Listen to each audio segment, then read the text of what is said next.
အားလုံးပဲမင်္ဂလာပါ Japan Lens ကနေကြိုဆိုပါရစေကျွန်တော်ရဲ့ channel ကနေ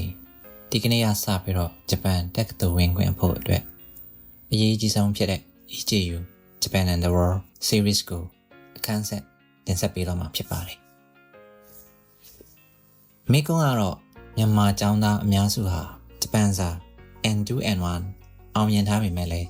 ဘာကြောင့် EJU ဇာတ်မွေးမှာအမှတ်ကောင်းကောင်းမရကြလဲဆိုတာပါပဲအဖြေကတော့ရှင်းပါတယ် EJU ဟာတမိုင်းရဲ့ခုနှစ်တွေပထဝီရဲ့မြစ်တွေတောင်တွေရဲ့နာမည်တွေကိုအလွတ်ကျက်ပြီးဖြေရတဲ့ဇာတ်မွေးမဟုတ်လို့ပါပဲ EJU ဟာနိုင်ငံရေးစီးပွားရေးတမိုင်းနဲ့ပထဝီတွေကိုတစ်ခုနဲ့တစ်ခုဆက်တွေးခေါ်နိုင်စွာရှိမရှိကိုတိုင်းတာတဲ့ပေါင်းစပ်လေ့လာခြင်းဆိုတဲ့ comprehensive approach တစ်ခုဖြစ်ပါတယ်ဒီကနေ့ core module မှာ EJU ရဲ့အခြေခံမူပေါင်းတွေကိုမိတ်ဆက်ပေးရင်းနဲ့ဂျပန်နိုင်ငံရဲ့အောင်မြင်မှုတမိုင်းကြောင်းတွေကနေမြန်မာစီးပွားရေးနဲ့ပညာရေးအကျပ်တဲတွေကိုဘယ်လိုထိဆက်သုံးသပ်ရမလဲဆိုတဲ့ဟာကိုရှင်းပြပေးသွားမှာဖြစ်ပါတယ်အသေးစိတ်ရဲ့စာတမ်းကိုတော့ description မှာပေးထားပါတယ်အခမဲ့ download ဆွဲယူနိုင်ပါတယ် EJU ရဲ့ Japan and the World တင်ရုံညွှန်းနှောင်းကိုကြည့်မယ်ဆိုလို့ရှိရင်အတိကအပိုင်းကြီး၄ပိုင်းပါဝင်ပါတယ်တစ်ပထဝီဝင်ဆိုတဲ့ geography နှစ်ကသမိုင်းဆိုတဲ့ history သုံးကတော့စီးပွားရေးနဲ့နိုင်ငံရေးဆိုတဲ့ economics and politics လေးကတော့ခေတ်သစ်လူမှုအဖွဲ့အစည်း modern society တို့ပဲဖြစ်ပါတယ်ဒါပေမဲ့ဂျပန်တက္ကသိုလ်တွေကဒီပတရက်တွေကိုသိချစီမမေးပါဘူးဥပမာစက်မှုတော်လှန်ရေးဆိုတဲ့ industrial revolution လို့ပြောလိုက်လို့ရှိရင်တမိုင်းမှာပဲရက်မနေပါဘူးစက်မှုတော်လှန်ရေးကြောင့်ကုန်ကျန်းတွေလိုအပ်လာတဲ့အတွက်ကျွေဝင်နေထားရဲ့အာရှနဲ့အာဖရိကကိုနေချက်စနစ်ဆိုတဲ့ imperialism တွေဝင်ရောက်လာပါတယ်အဲ့ဒီကနေတစ်ဆင့်ကမ္ဘာကုန်သွယ်ရေးဆိုတဲ့ international trade ဆိုတဲ့စီးပွားရေးစနစ်တွေပေါ်ပေါက်လာပါတယ်ဒီလိုမျိုးတမိုင်းဖြစ်ရတစ်ခုကနေနိုင်ငံရေးဘောကဗီဒါဆိုတဲ့ political economy ကိုဘယ်လိုပြောင်းလဲသွားစေလဲဆိုတဲ့ဟာကိုဆက်တွေးခေါ်နိုင်မှသာလဲ EJU ရဲ့မိခွန်းတွေကိုပြဆိုနိုင်မှာဖြစ်ပါတယ်ဒီ EJU မူပေါင်းကိုနားလည်ဖို့ဆိုလို့ရှိရင်တမိုင်းဝင်တာတကားတစ်ခုဖြစ်တဲ့ဂျပန်နိုင်ငံရဲ့ခေတ်မီတိုးတက်လာခြင်းဆိုတဲ့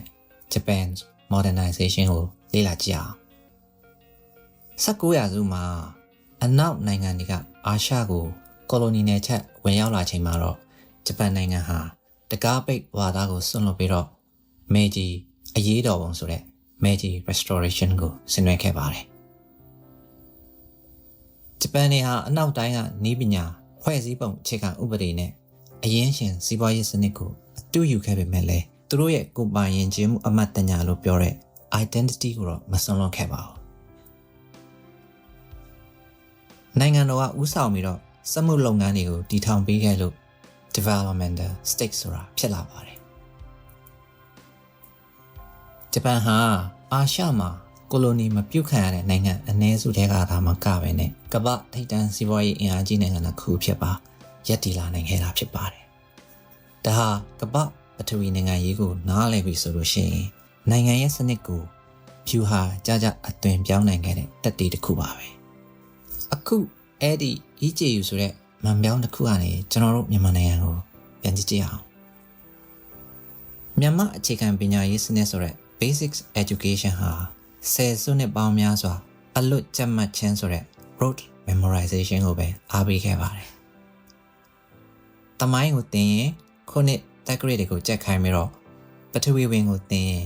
မြေပုံကိုပဲအလွတ်ဆွဲခိုင်းပါတယ်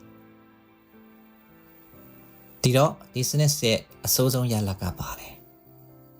ကျောင်းသားတွေဟာအကျိုးအကြောင်းဆက်တွေးခေါ်မှုဆိုတဲ့ critical thinking မလုပ်တတ်တော့ပါဘူးကမ္ဘာစီးပွားရေးအပြောင်းလဲဆိုတဲ့ global value change ထဲမှာ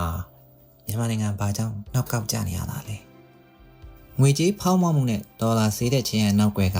နိုင်ငံရေးရန်တရားတွေကဘာတွေလဲဆိုတာကိုမသုံးသပ်နိုင်တော့ပါဘူးခွဲခြမ်းစိတ်ဖြာနေစွမ်းမရှိတော့တဲ့အခါမှာအာဏာရှင်စနစ်နဲ့ခရိုနီစီးပွားရေးစနစ်အောက်မှာအလွယ်တကူလွှမ်းမိုးချုပ်ကိုင်ခံလိုက်ရပါတော့တယ် EJU ဆံမွဲကတောင်းဆိုတဲ့ analytical thinking ဟာဂျပန်တက္ကသိုလ်ဝင်ခွင့်အတွက်တင်မကပဲကျွန်တော်တို့မြန်မာနိုင်ငံရဲ့စနစ်ဆိုးရေးကိုပြောင်းလဲဖို့အတွက်ပါမရှိမဖြစ်လိုအပ်တဲ့ tools တစ်ခုဖြစ်နေပါတယ်။ဒီကုန်းချုပ်ရရင် EJU Japan and the World ကိုလေ့လာတာဟာကမ္ဘာမြေကြီးလည်ပတ်နေတဲ့အခြေခံစင်းမြင့်တွေကိုလေ့လာခြင်းပဲဖြစ်ပါတယ်။နောက်လာမယ့်ဗီဒီယိုတွေကစပြီးတော့ EJU စီးပွားရေး economics အခန်းတစ်က economic system ဆိုတဲ့စီးပွားရေးစနစ်တွေကိုစတင်ပြီးတော့တင်ဆက်ပေးသွားပါမှာဖြစ်ပါတယ်။ capitalist နဲ့ socialist စနစ်ကနေမြန်မာစီးပွားရေးဘယ်လိုနားလည်နိုင်မလဲဆိုတာကိုအသေးစိတ်ရှင်းပြပေးသွားပါမယ်။ဒီကနေ့ဆွေးနွေးသွားတဲ့ EJU ရဲ့ core module အကြောင်းကိုအသေးစိတ်စာတမ်းအဖြစ်ဖတ်ချင်တယ်ဆိုရင်တော့ description box ထဲကနေ EJU Japan and the World အခြေခံမူပေါင်း PDF ကိုအခမဲ့ download ရယူနိုင်ပါတယ်။မဟာဗျူဟာကြားကြစဉ်းစားတွေးခေါ်တတ်ဖို့အတွက်ဆိုလို့ရှိရင်ဒီ Japan Lens ကို subscribe လုပ်ထားဖို့တိုက်တွန်းချင်ပါတယ်။အားလုံးကျေးဇူးတင်ပါတယ်